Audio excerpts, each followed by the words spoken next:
افلا يتدبرون القرآن ام على قلوب اقفالها، تو کیا یہ لوگ قرآن میں غور نہیں کرتے یا دلوں پر قفل لگ رہے ہیں؟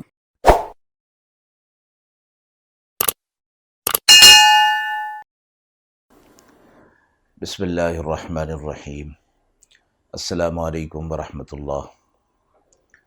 ناظرین کرام، قرآن مجید کے پاروں کے خلاصے کے اس پروگرام میں آج پارہ نمبر 13 کا خلاصہ آپ حضرات کی خدمت میں پیش ہے۔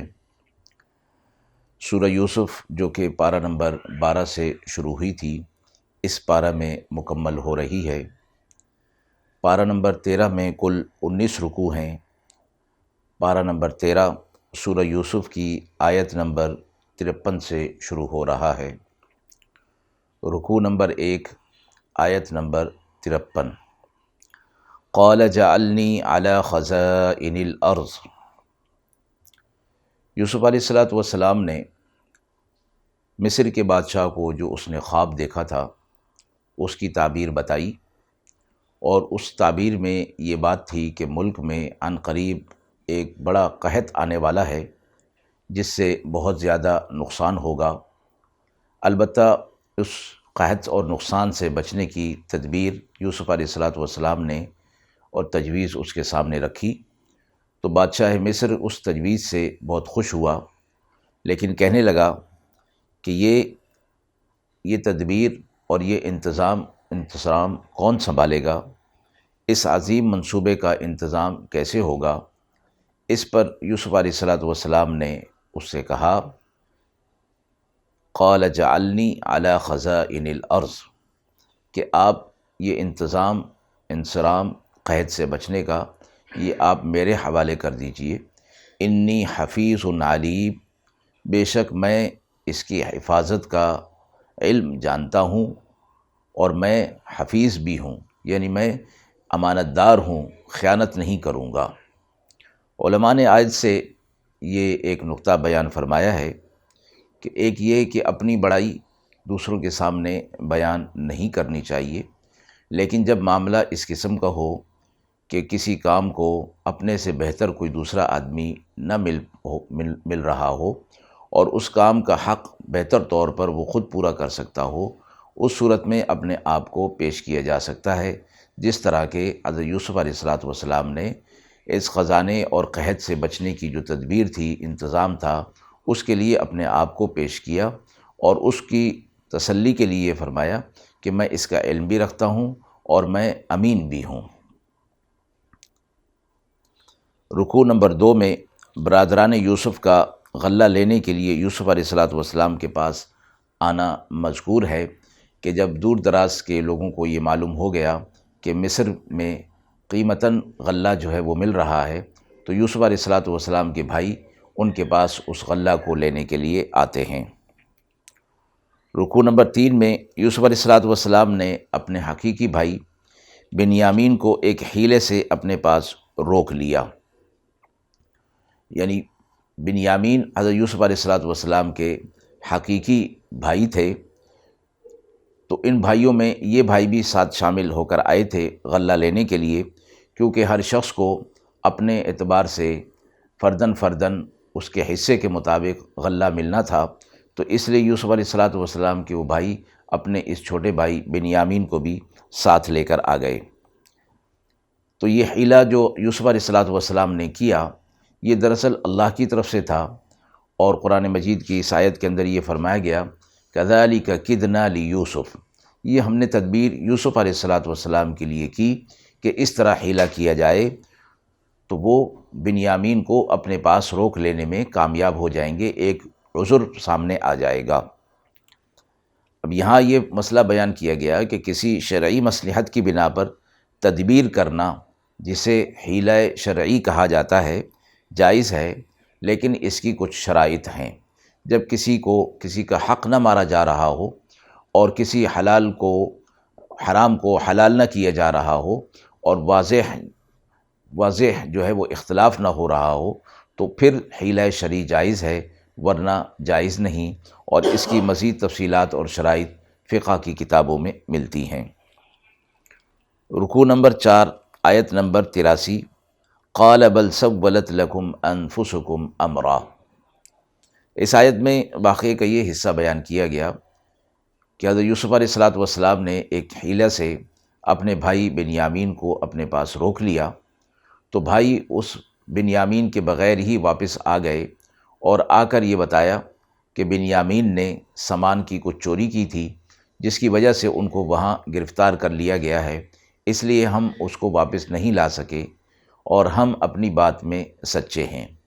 یعقوب علیہ السلام پر چونکہ اس سے پہلے بھی حضرت یوسف علیہ السلام کی جدائی اور اسی طرح بھائیوں کے ساتھ بھیجنے کا واقعہ پیش آ چکا تھا، اس پر یعقوب علیہ السلام نے فرمایا کہ بلکہ یہ تمہارے نفس نے ایک بات کو بنا لیا ہے اور واقعہ اس طرح نہیں ہے، لیکن میں اس پر صبر ہی کروں گا، اس لیے کہ صبر ہی میرے حق میں بہتر ہے۔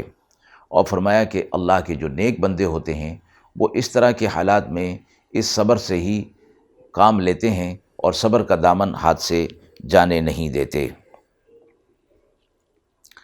آگے فرمایا عسى اللہ ان یأتینی بہم جمیعا، ہو سکتا ہے کہ اللہ عن قریب ہم سب کو جمع کر دے گا۔ اللہ کی ذات سے نا امید نہیں ہوئے بلکہ اللہ پر امید رکھی ہوئی تھی۔ آیت نمبر 86، قال انما اشکو بثی وحزنی الی اللہ۔ یعقوب علیہ السلام کا یہ فرمانا کہ میں اپنا غم اور اپنا حزن اور ملال اللہ ہی کے سپرد کرتا ہوں، اللہ ہی کی طرف فریاد کرتا ہوں کہ وہی میرے اس غم کو، حزن اور ملال کو دور کرنے والا ہے۔ یہ بھی ایک اہل اللہ اور نیک لوگوں کی خصلت میں شامل ہے کہ مصیبت جب آتی ہے تو وہ فریاد اللہ ہی سے کرتے ہیں، اس مشکل اور پریشانی کو دور کرنے کی دعا اللہ ہی سے کرتے ہیں۔ آیت نمبر 89، قال هل علمتم ما فعلتم بیوسف۔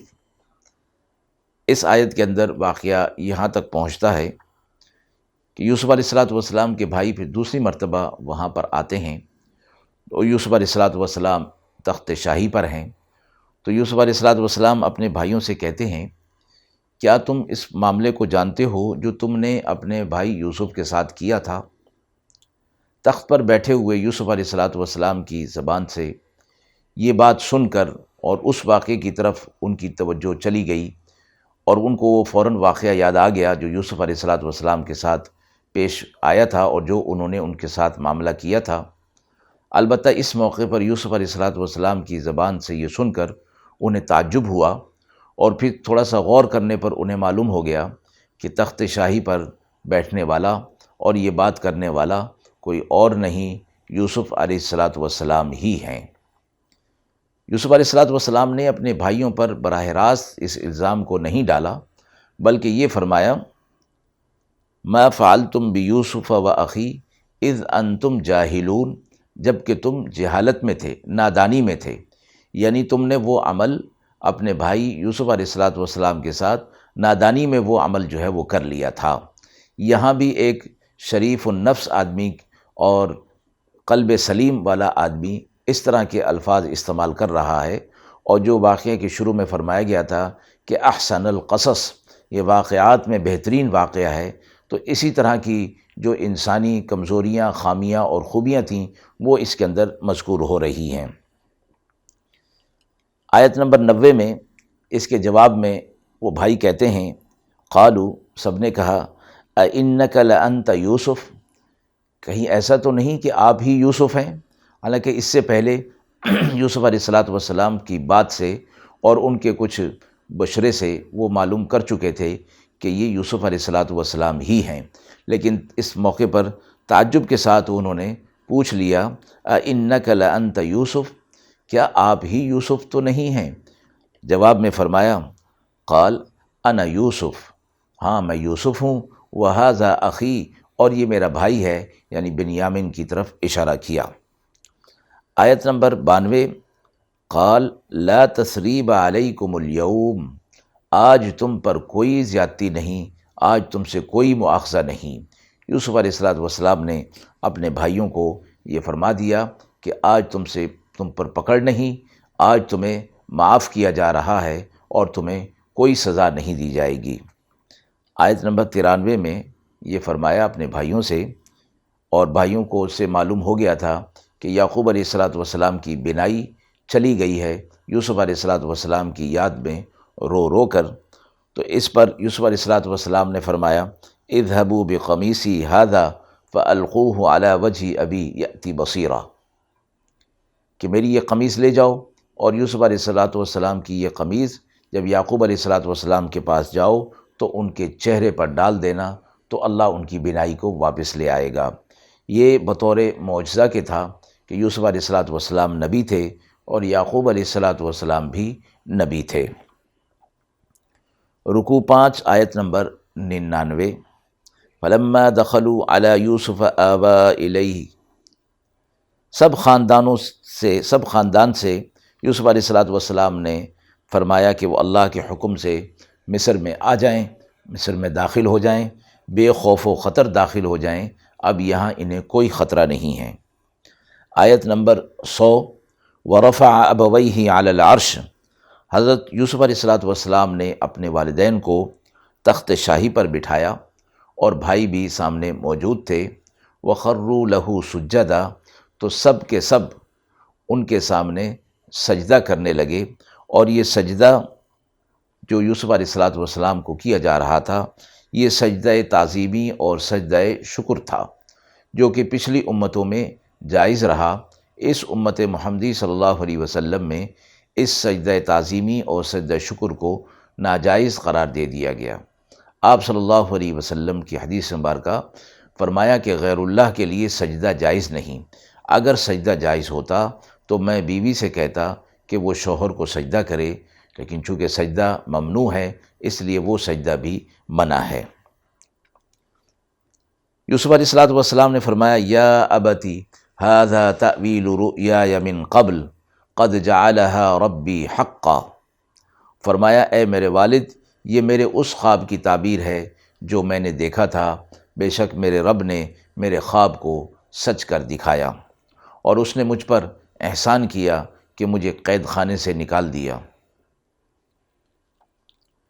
آیت نمبر 101، رب قد آتیتنی من الملک، حضرت یوسف علیہ الصلوۃ والسلام کی دعا آخر میں مذکور ہے کہ انہوں نے اللہ سے دعا کی کہ اے میرے رب تیرا احسان اور تیری شان کہ تو نے مجھے خوابوں کی تعبیر کا علم سکھایا، اے زمین و آسمان کے پیدا کرنے والے تو مجھے توفنی مسلمہ مسلمان رکھ، والحقنی بالصالحین، اور آخرت میں میرا شمار صالحین کے ساتھ فرمانا۔ اس آیت پر، آیت نمبر 101 پر واقعہ یوسف علیہ الصلوۃ والسلام مکمل ہو رہا ہے یوسف علیہ الصلوۃ والسلام کی اس دعا کے ساتھ، اور آیت نمبر 102 کے اندر یہ فرمایا گیا ذالک من انباء الغیب نوحیہ الیک، کہ یہ وہ خبریں ہیں جو ہم آپ کو بذریعہ وحی دیتے ہیں، یہ غیب کی خبریں ہیں، آپ کسی بھی ذرائع سے اس کو معلوم نہیں کر سکتے تھے، اتنی باریک بینی کے ساتھ اور اتنی جزیات کے ساتھ یہ واقعہ آپ کے سامنے ہم نے پیش کر دیا ہے۔ یہ بھی آپ صلی اللہ علیہ وسلم کے نبی برحق ہونے کی دلیل ہے، کیونکہ یہود مکہ نے آپ صلی اللہ علیہ وسلم کی آزمائش کے لیے واقعہ یوسف علیہ الصلوۃ والسلام پوچھا تھا، اس پر یہ صورت نازل ہوئی جس میں تفصیل کے ساتھ حضرت یوسف علیہ الصلوۃ والسلام کا واقعہ مذکور ہے۔ تفسیر ابن کثیر میں ہے کہ حضرت یوسف علیہ الصلوۃ والسلام کو جب بھائیوں نے کنویں کے اندر ڈالا تھا تو ان کی عمر اس وقت 17 سال تھی، 80 سال تک وہ اپنے والد سے دور رہے، بعض روایت میں 40 سال بھی آتا ہے۔ والدین کی ملاقات کے بعد حضرت یوسف علیہ الصلوۃ والسلام 23 سال تک زندہ رہے، 120 سال کی عمر میں وفات پائی اور دریائے نیل کے کنارے پر دفن ہوئے۔ رکوع نمبر 6 آیت نمبر 108، قل ھذہ سبیلی ادعو الی اللہ، آپ صلی اللہ علیہ وسلم سے فرمایا گیا کہ آپ کہہ دیجئے کہ یہ میرا راستہ ہے، یعنی وہ جس پر میں چل رہا ہوں، صراط مستقیم، اللہ نے جس حق کے راستے پر مجھے چلایا ہے میں اسی کی طرف بلاتا ہوں اور میں بصیرت کے ساتھ ہوں، اس راستے پر، صراط مستقیم پر میری بصیرت ہے، میرا شرح صدر ہے، اور میں مشرکوں میں سے نہیں ہوں۔ آیت نمبر 111 پر سورہ یوسف مکمل ہوئی۔ اس کے بعد سورہ رعد کی ابتدا ہے۔ سورہ رعد مکی ہے۔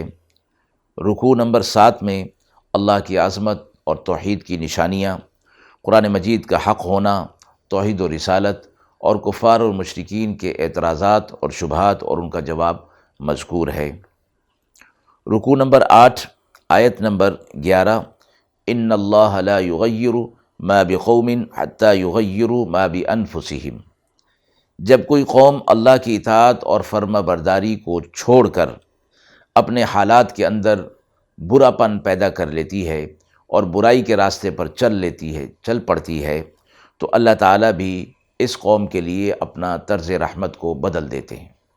یعنی جب انہوں نے اپنے آپ کو خود ہی غلط راستے کے لیے منتخب کر لیا اور شعور اور ارادے کے ساتھ غلط راستہ اختیار کر لیا، تو اللہ تعالیٰ بھی پھر ان کے لیے اسی راستے کو کھول دیتا ہے۔ جیسے قرآن مجید کی ایک اور آیت کے اندر فرمایا، والذین جاہدوا فینا لنہدینہم سبلنا۔ جو لوگ ہمارے راستے میں محنت اور کوشش کرتے ہیں، ہم ان کے لیے راستہ آسان کر دیتے ہیں۔ یعنی جو نیکی کے راستے کے لیے آنا چاہتا ہے، اس کے لیے نیکی کے راستے کو آسان کر دیا جاتا ہے۔ رکوع نمبر 9 آیت نمبر 19، افمن یعلم انما انزل الیک من ربک الحق کمن هو اعمی۔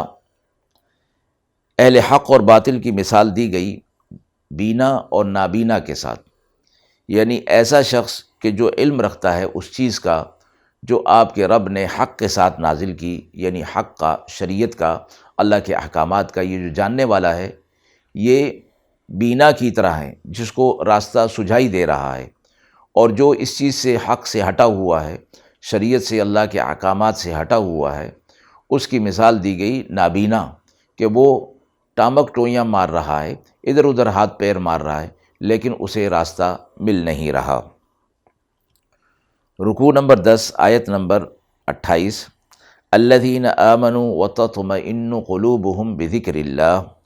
جن کو اللہ کی طرف سے ہدایت مل جاتی ہے، ان کے دل اللہ کے ذکر سے مطمئن ہو جاتے ہیں۔ اللہ ایمان کی برکت سے، ایمان کے نور سے اور اعمال صالحہ سے کے ذریعے سے اہل ایمان کے دل میں اطمینان ڈال دیتا ہے۔ آپ صلی اللہ علیہ وسلم سے صحابہ اکرام رضوان اللہ تعالی علیہم اجمعین نے سوال کیا تھا، اللہ کے رسول صلی اللہ علیہ وسلم، ہمیں کیسے معلوم ہو کہ اللہ رب العزت ہمارے اعمال کو قبول فرما رہا ہے، تاکہ ہم اور دل جمعی کے ساتھ اس پر عمل کریں؟ آپ صلی اللہ علیہ وسلم نے فرمایا، جب تم کوئی نیک عمل کرو اور اس نیک عمل کرنے کے بعد تمہارے دل کے اندر اطمینان کی کیفیت، بشاشت کی کیفیت پیدا ہو جائے، تو سمجھ لو کہ وہ عمل اللہ کے ہاں مقبول ہو گیا۔ تو یہ آیت مبارکہ الذین آمنوا وتطمئن قلوبہم بذکر اللہ، اللہ اپنے ذکر کے ذریعے سے، ایمان کے نور کے ذریعے سے اہل ایمان کے دل میں اطمینان پیدا فرما دیتا ہے، اور فرمایا دلوں کا اطمینان تو ہے ہی اللہ کے ذکر میں، الا بذکر اللہ تطمئن القلوب، دلوں کا اطمینان اللہ نے اپنے ذکر کے اندر رکھ دیا ہے۔ رکوع نمبر 11 آیت نمبر 34، لہم عذاب فی الحیات الدنیا ولعذاب الآخرۃ اشق۔ کافروں سے متعلق فرمایا گیا کہ ان کے لیے دنیا کے اندر بھی عذاب ہے، اور آخرت کا عذاب تو اس سے شدید ترین ہوگا۔ رکوع 12 آیت نمبر 40، وَإِمَّا نُرِيَنَّكَ بَعْضَ الَّذِي نَعِدُهُمْ أَوْ نَتَوَفَّيَنَّكَ۔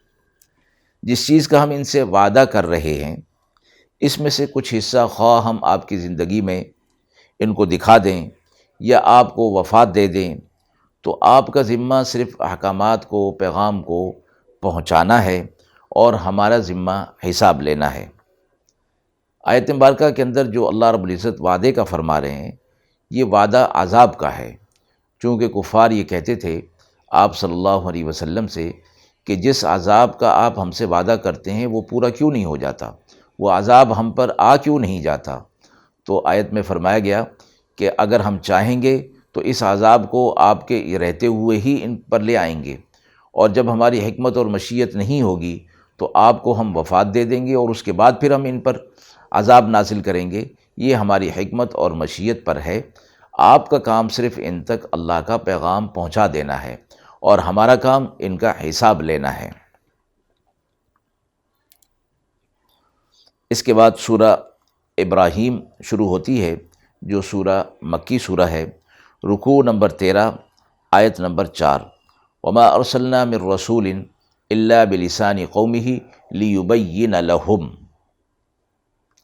جو رسول کسی قوم کی طرف بھیجا گیا وہ اس قوم کا ہم زبان ہوتا تھا، تاکہ وہ پیغام جو اللہ کا پیغام ان کو پہنچایا جا رہا ہے اس کی اپنی زبان میں ہو، تاکہ وہ اس کو آسانی کے ساتھ سمجھ سکے اور وضاحت بھی آسانی ہو۔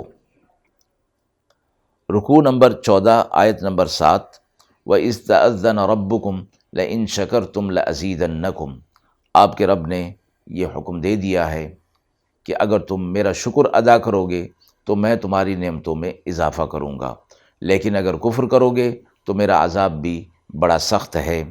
اللہ کی نعمتوں پر شکر ادا کرنا اور اللہ کی نعمتوں کا کفران نہ کرنا، اس بارے میں یہ آیت مشہور ہے کہ جب اللہ کی نعمتوں کا شکر ادا کیا جائے گا تو اللہ ان نعمتوں کے اندر اضافہ فرما دے گا، اور فرمائے کہ یہ نعمتیں چاہے جسمانی نعمتیں ہوں، روحانی ہوں یا مادی ہوں، جس قسم کی نعمتیں بھی اللہ کی طرف سے ملی ہوئی ہیں ان کا شکر ادا کیا جائے گا، اور یہ شکر معنی زبان کے ساتھ بھی اور اطاعت کے ساتھ بھی۔